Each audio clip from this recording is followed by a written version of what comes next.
We are in Winston-Salem, North Carolina at Broad Branch. So we came here with the group today to do a barrel pick. We're going to be picking a rye. We're going to do a tour with Don, talk to him a little bit about their methodology and how they make this magic here at Broad Branch. And we'll pick a barrel hopefully. So we'll see what they've got to offer.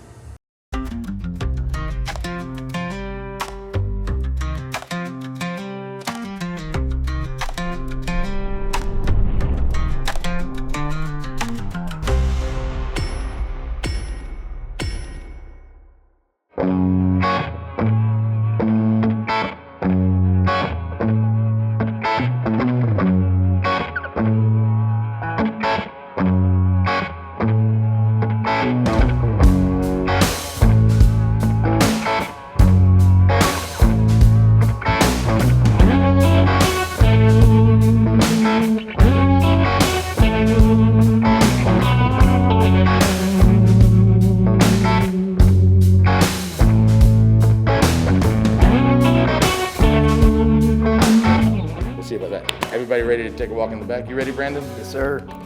Let's do this.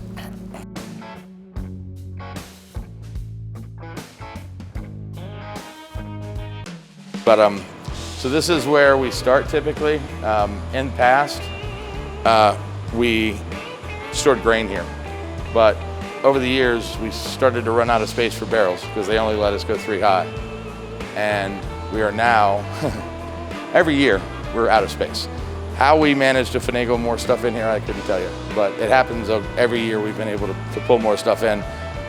So process would have started here where we have 2,000 pound bags of rye. We typically do 50 pound bags of corn and 55 pound bags of malted barley. Jacob, being younger and stronger than I am, has the honor of grinding.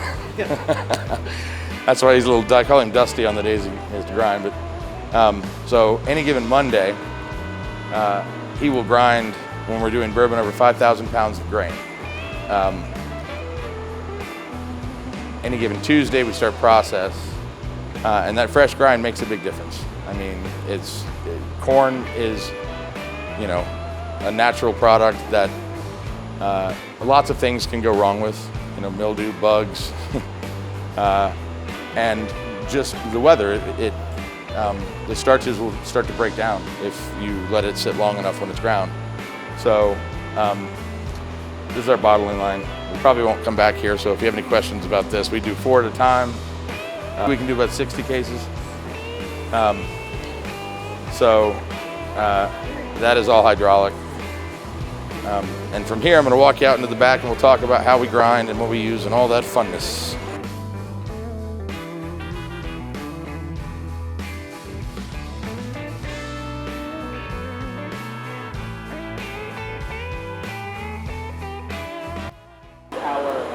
This is our malted barley, and so it kind of comes out like this. You guys are more than welcome to come Do that again. feel it if you guys want to. Right here. It actually tastes. Yeah. So right now we actually have our cook going for our bourbon. So right now our corn and our rye are being held at right now at about 185 degrees. And yeah. So outside, you probably saw a big black tank. That's about 8,500 gallons of what I like to call skull water. It's Surrey County artisanal well water. We have it brought in on a 6,000 gallon tanker. It takes about 2.5, 3 hours to fill our tank. Our pump's slow. But it's the only water that goes in the process, right? During the cook. We've also got a chiller out there and a boiler. So our boiler is a beast.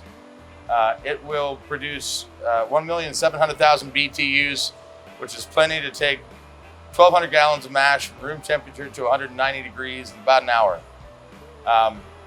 We've also got a chiller out there, and John had a partner named Nick Dumas. So it was John Fergakis and Nick Dumas, both in their 70s, when they decided to do this as a retirement project. They were both retired. And everything was going great until their first run on trying to make bourbon. And instead of making bourbon, what they ended up making was 50-pound dumplings because if you take a vat, basically a mash tun full of water at 190 degrees and start to dump grain on top, it's just gonna float there and it's gonna form these dumplings. So guy I've been in bands with for years, his wife was John's goddaughter. He called to see if they needed any help, and it was on that particular day, and they're like, well, we got these 50-pound dumplings if you want to come down and pull them out.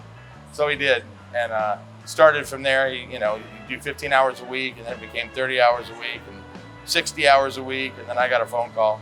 That was 11 years ago. So the chiller was not something John and Nick sized properly, because they never thought that we'd be running 2 processes simultaneously. So that's our bottleneck. And on really hot days in the summertime, we can be here for a long time just waiting for that to chill down. That's cause for some painfully late nights. And at a distillery, be it a haunted ex-prison or just a haunted tobacco factory or tobacco warehouse, late in the evening, things get a little strange. You start to see things. I say late in the evening, it's probably more like early in the morning, 1, 2 a.m. So I try to get out of here before that happens. But first process, as Jacob was saying, we run bourbon. So there's 2 holds. First hold's corn and rye, 190 degrees. We add alpha amylase, which is an enzyme that takes the starches, breaks them down into long chain sugars. Problem there is the yeast can't eat long chain sugars. So there's got to be a second process. In that process, we add our barley at 150 degrees and add a second enzyme, glucoamylase, and that takes those long chain sugars and breaks them down into simple sugars that the yeast can actually eat. When that process is done, we bring it down to room temperature, pump it over into a fully sanitized fermenter tank. Basically, if there's an infection, it can grow 10 times faster than yeast can. So that's why you have to be, like, once you're at this point, you have to be really careful not to introduce anything that you don't want in there. So once we get it in, we inoculate with fresh yeast every day. I think they call that sweet mash as opposed to a sour mash. And it provides consistent results. Also, that yeast is bulletproof. We've never run into a situation where that yeast couldn't handle what we threw at it, which is awesome. 4 to 7 days, these fermenters produce 3 primary things. It produces tons of things, but the 3 most notable are CO2, right? We talked about that. If one of these CO2 locks gets blocked, you got a pressure vessel. I'll show you something in a second.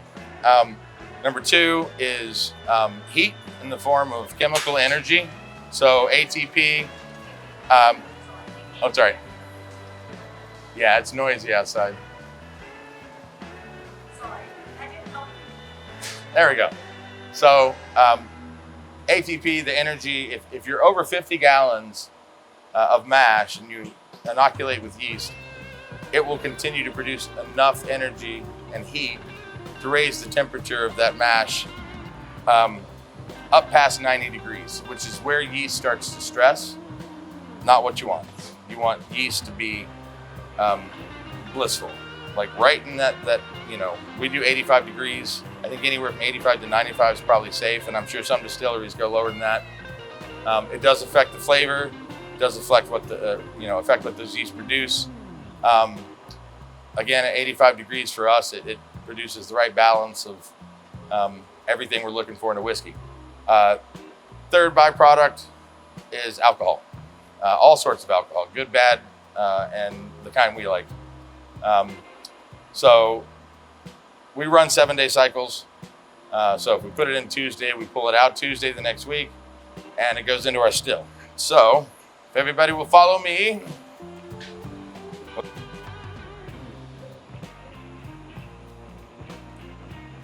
All right, so this is what's known as a pot still.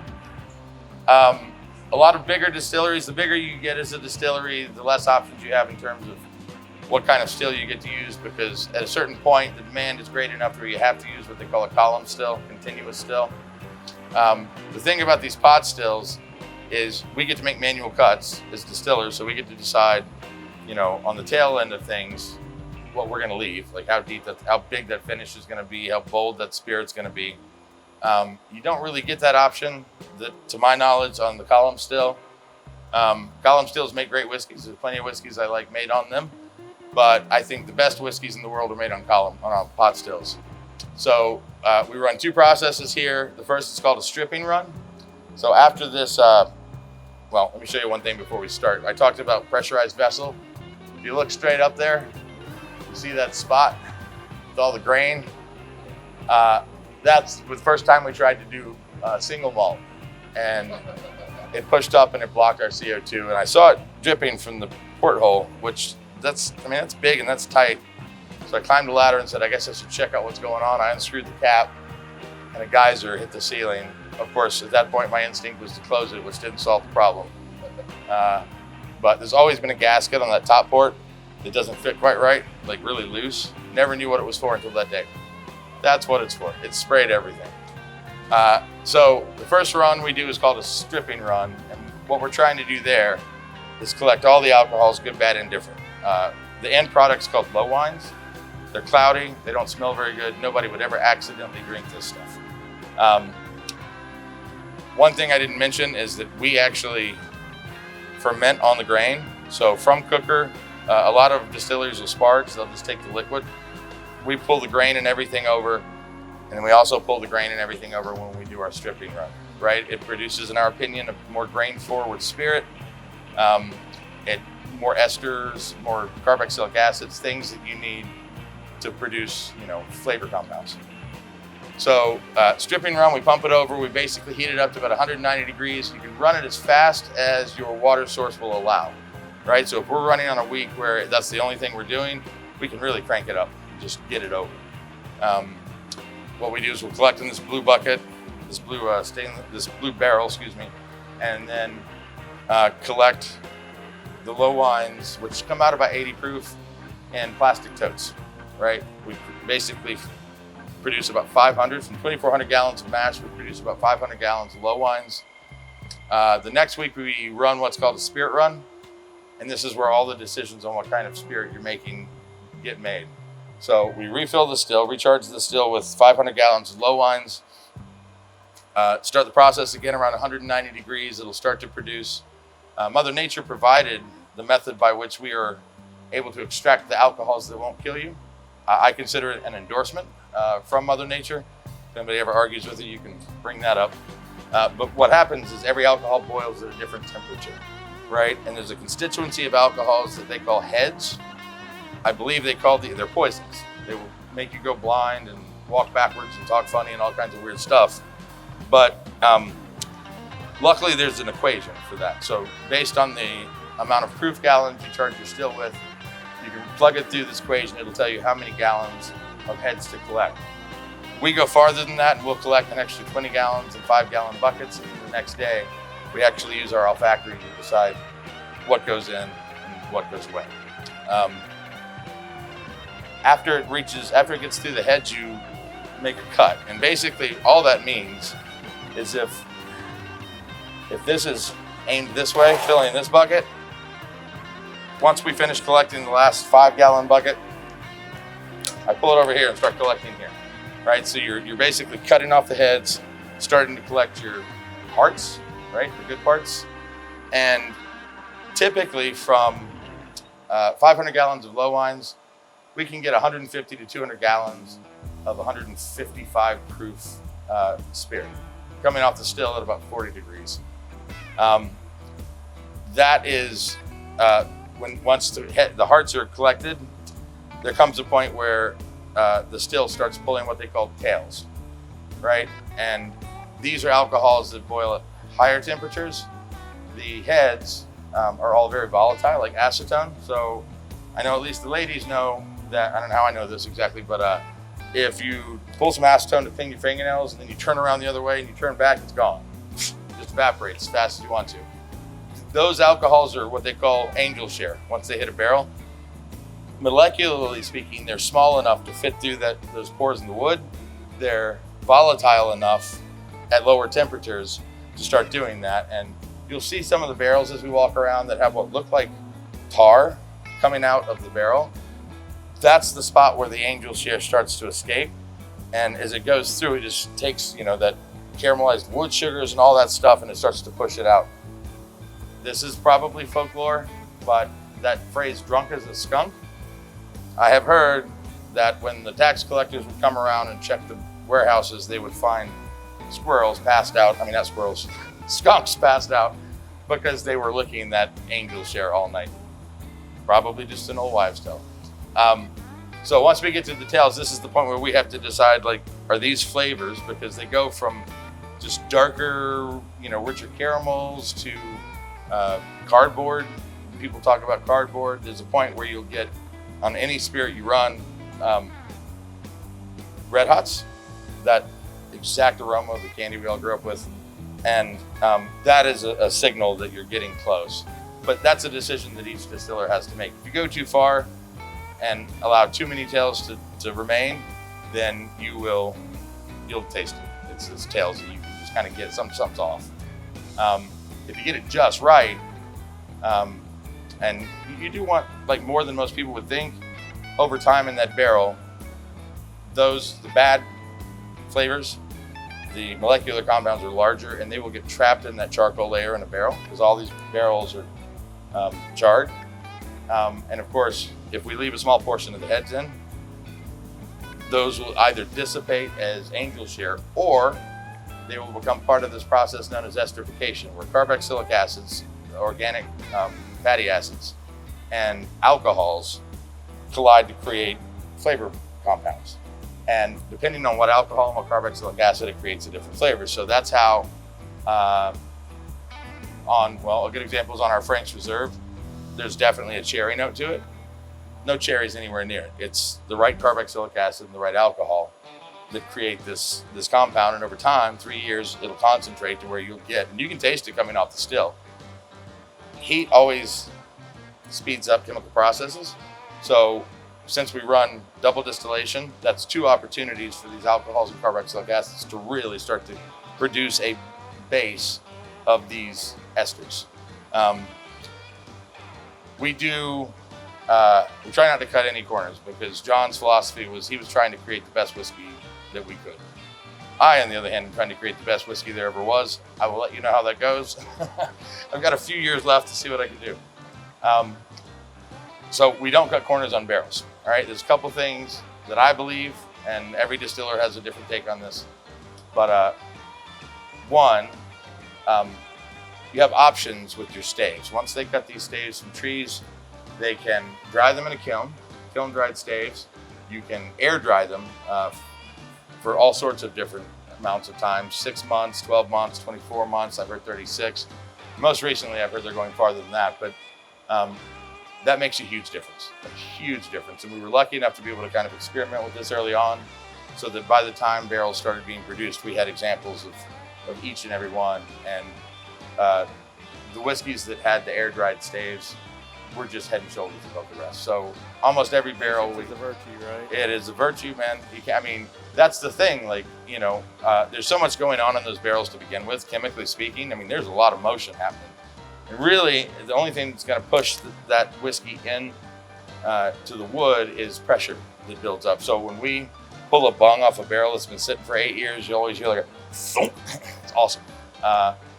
One time we had one shoot out of a barrel. That really scared us, because there was one barrel we had that was, there was a leak in the bottom, so we had to turn it upside down. We were getting a strap, and that's when we heard the barrel. It wasn't that one, thank God.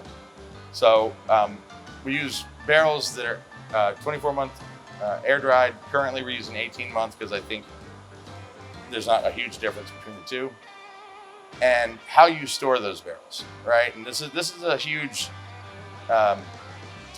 discussion in the world of distilling. From a business perspective, money, palletizing your barrels, you're going to save room. You're going to be able to use more of that space, potentially even go higher. But that poses a few problems. One is updraft, right? So these barrels do need kind of oxygen and air blowing in. And when they are trying that saving space thing, oftentimes they don't leave enough room, so you're not getting the right amount of air in there. And secondly, just because of the orientation of the barrel. Like most of the weight's on that bottom head, whereas when it's on its side, most of the weight's kind of distributed out amongst the staves. It just doesn't age the same. And I'd heard this for years. Like people were telling me that like barrels aged standing up oftentimes will, present as like 2 or 3 years younger than a barrel that was aged on the side. Oh, wow. And early on, John purchased quite a bit of MGP in barrels. It's been aging in Kentucky for all these years, and they do, or Indiana, and they do lose proof there. I don't know if it's stored, because they do have I didn't realize they had sub-levels at MGP. So maybe these barrels were in the sub-levels, but our barrels actually lost proof over time that we had in Kentucky. I think when we got them, they were 117. When they went in, they were 125, and this was 7 or 8 years. But when we got them here, we immediately tried, the 7-year and one of our 7 years, and it did. It tasted like it was 2 or 3 years younger. In just a couple of years since we've turned them on their sides, radical differences. So I feel like I can confirm that that is true. And then, of course, once we dump barrels, if it's going to be bottled, it's going to be bottled. It comes off the still. So we'll filter, decide if we're going to proof. These days, there's been a lot of people that are all crazy for the hazmats. We do get a lot of barrels that are over 140 proof. You're going to be choosing from 3 barrels today, 2 hazmats and 1 that didn't quite make it. Kick it out. Kick it out. Yeah. So I don't care if it's 139.9. We don't. Here's my philosophy on this barrel pick thing. I feel like these decisions should be made exclusively from the way something tastes, because anything I tell you about these barrels before you go in, it's going to affect you. If you know one's older, if you know one's blind, keep it blind. Yeah, so this way you're truly choosing a barrel that you just like the way it tastes. If it turns out to be one of the hazmats, and I will tell you this, we're writing hazmat on it regardless. My 2 favorites are the hazmats, so be it. If it turns out 138, I mean, that's a high proof bourbon. You don't get to call it hazmat, but that's loser whiskey, it's man. hot, 138. man. We've been doing a lot of them. So luckily for us, our barrels at hazmat do have a lot of flavor. They don't, it's not just a ball of heat. They aren't. And I really wish I understood that. I'd like to understand how y'all are getting so many hazmats and how they are so palatable and approachable, because it's blowing me away. Yeah, so basically all of the barrels that make hazmat were barreled at 125, right? The highest proof. But a lot of people go in at 125 and they can't achieve 140, 150. Other than that, we're 3 high and we don't do anything different. So just the terroir, like just your environment. It might be part of the process that prepares it for something like that. I don't know, but there's nothing we're doing intentionally to make that happen. It's just happening. And we did start shortly after that aiming for 117-ish.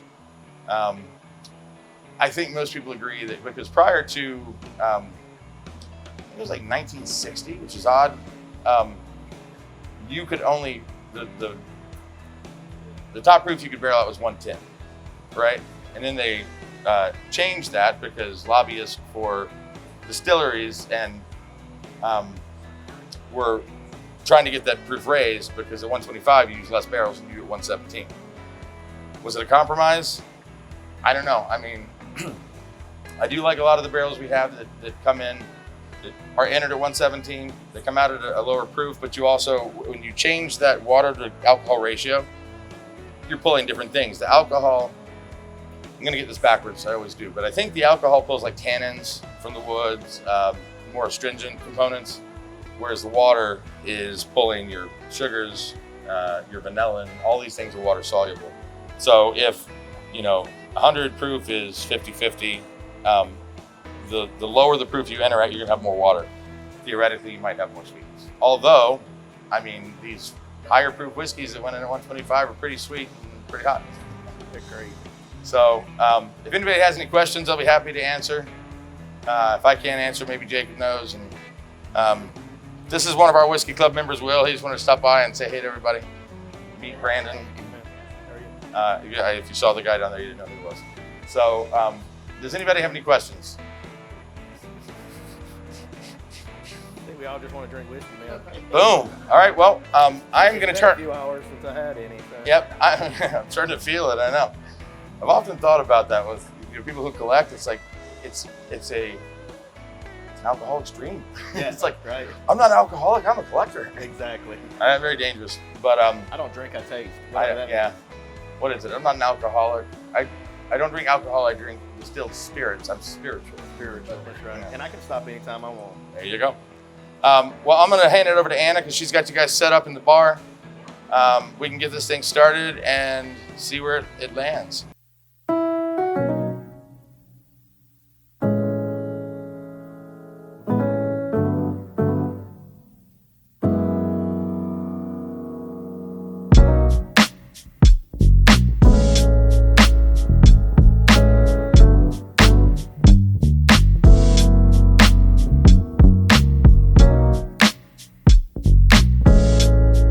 We don't have to pick a barrel. So if there's not something there that you think best represents Broad Branch or our group, we don't have to pick it. It's okay. But if there's one there that just really blows us away, and we'll go through and vote. I think y'all have seen how we do it, right? I want y'all's opinion, and the majority wins. So I try not to talk a whole lot when I do mine, but y'all do what you want to. You know what I mean? I try not to tell people that they're going to smell this or that because I feel like I'm influencing them. And then in the end, when we start really giving up notes, I feel like it's real honest notes, right? And I'm like, oh, wow, you got that. I didn't get that. And then maybe I go back.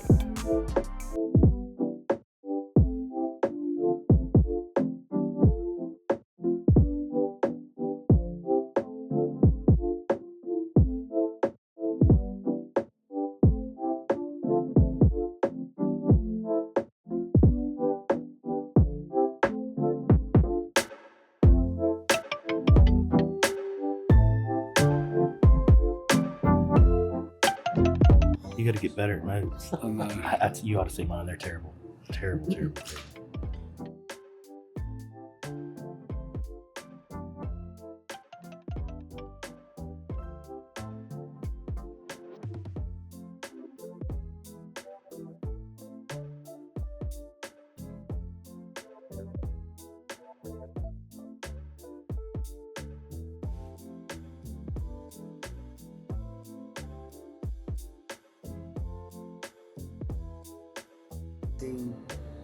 Different from all the other two.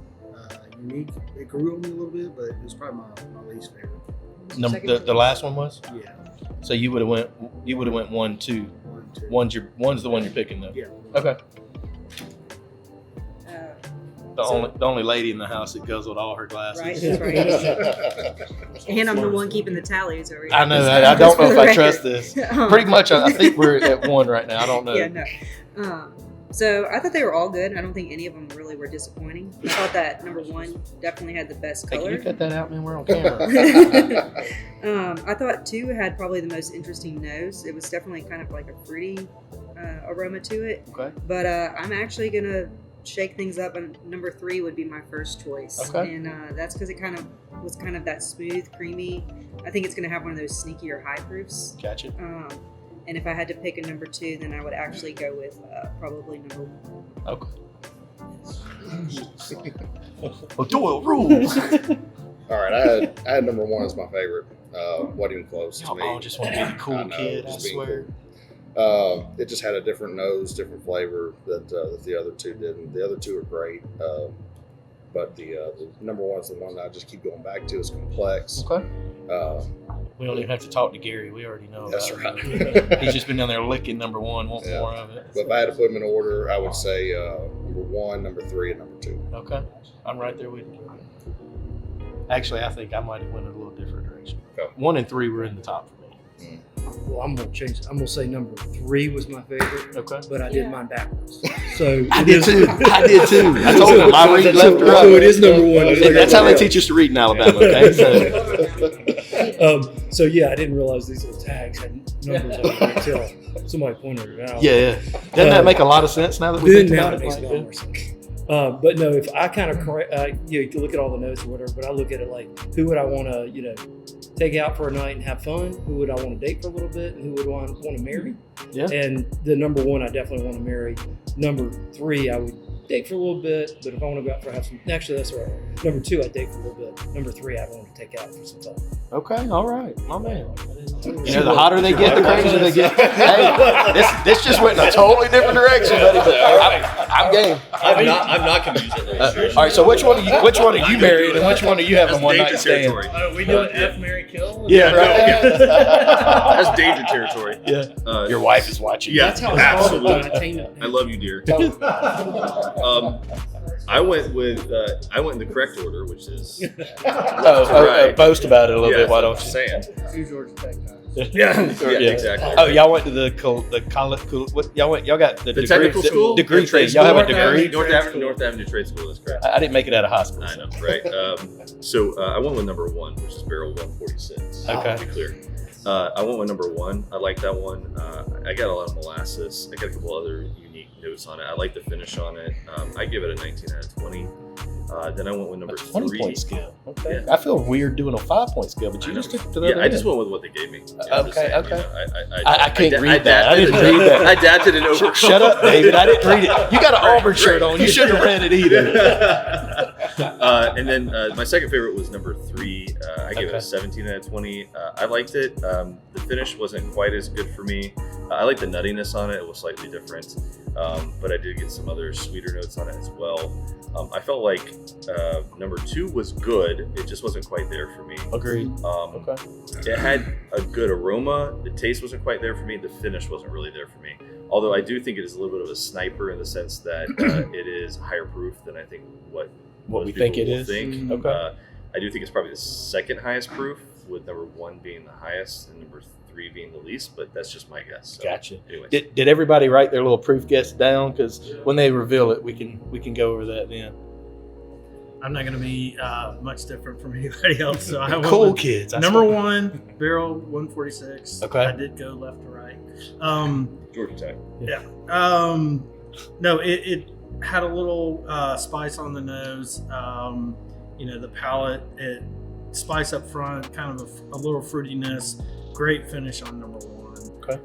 Number 2 for me would be 3, the barrel 219. Not as quite as much of a finish, but had a nice like sweet nuttiness, almost like a Knob Creek. And then number 2 for me came in 3rd. Had a little more ethanol on it. Agreed. For me, and a little minty, and not quite as long of a finish. Gotcha. Cool.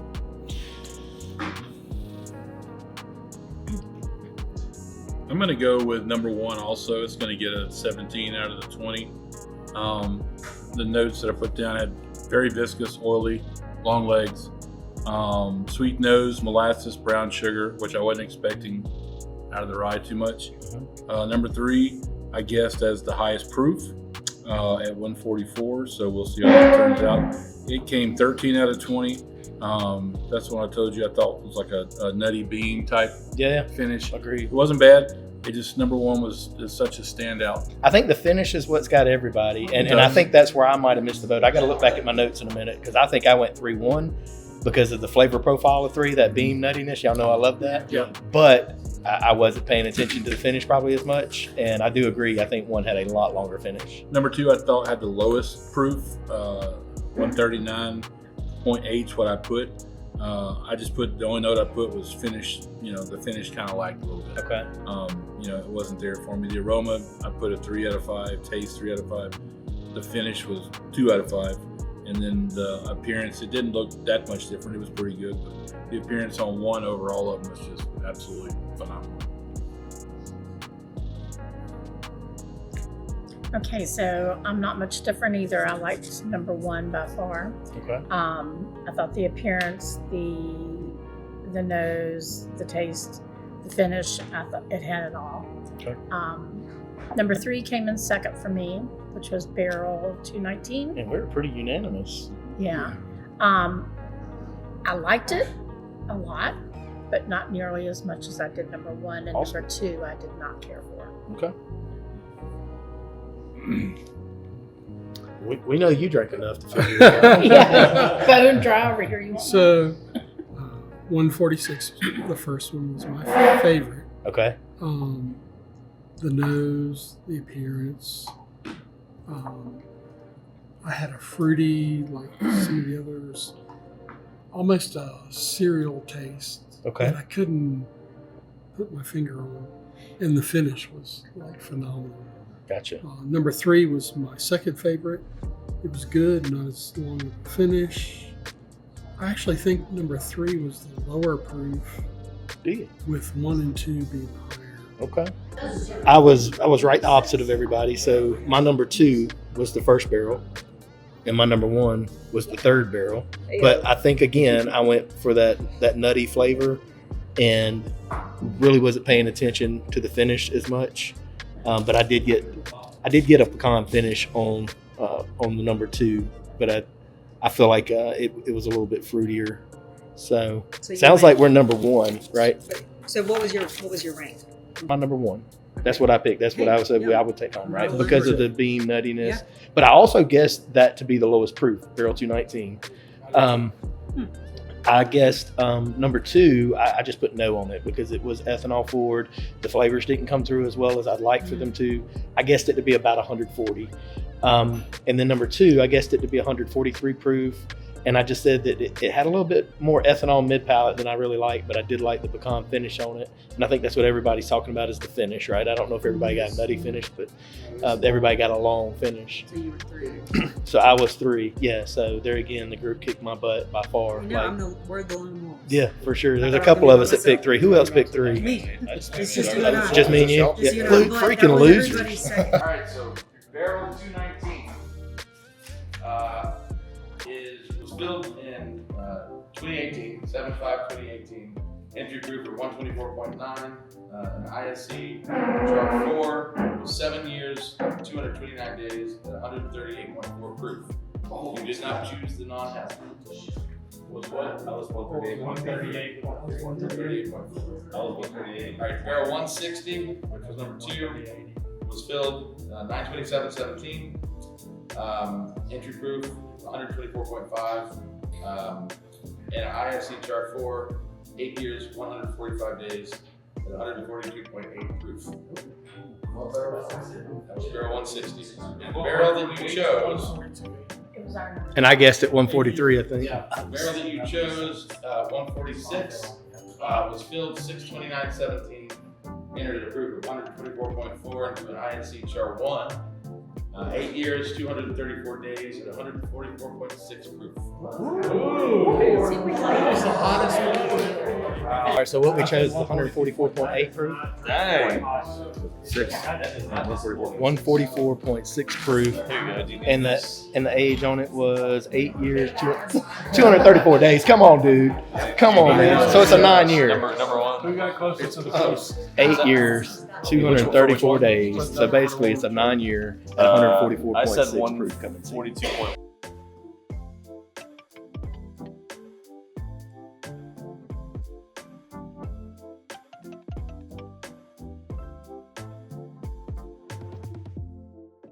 So just yank it and get out of the way as soon as possible.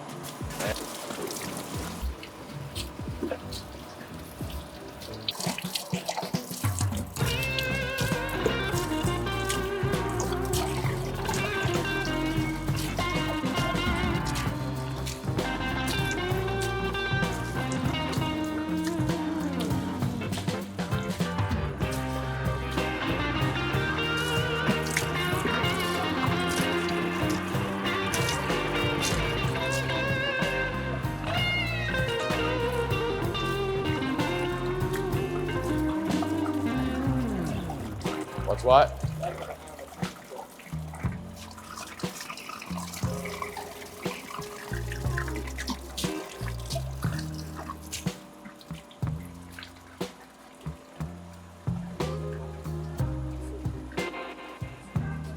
It's gonna smell like whiskey for a long time now.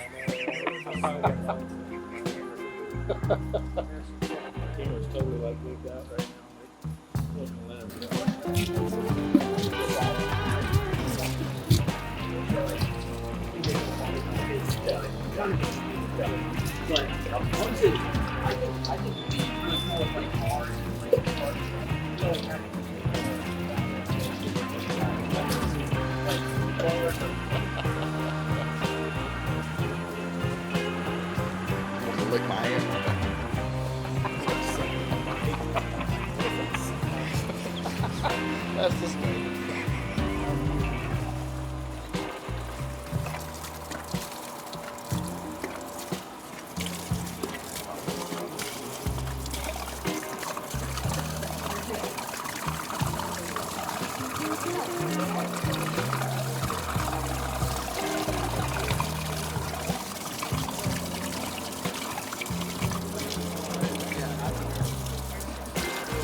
7 years, 230, no, it's 8 years, 230, so much.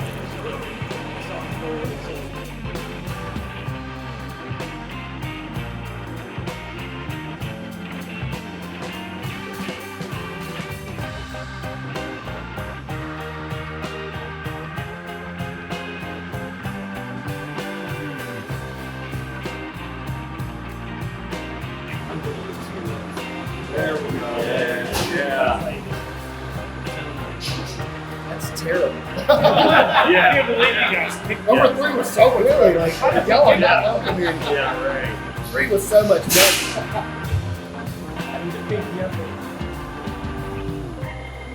Yeah, right. That's what I thought. That's not the same as the sample. That is. Oh dear God. That's I'm serious, unreal. that doesn't taste the same as the sample. That's unreal. What barrel did you get? You got the wrong barrel. I'm glad you got the wrong barrel. No.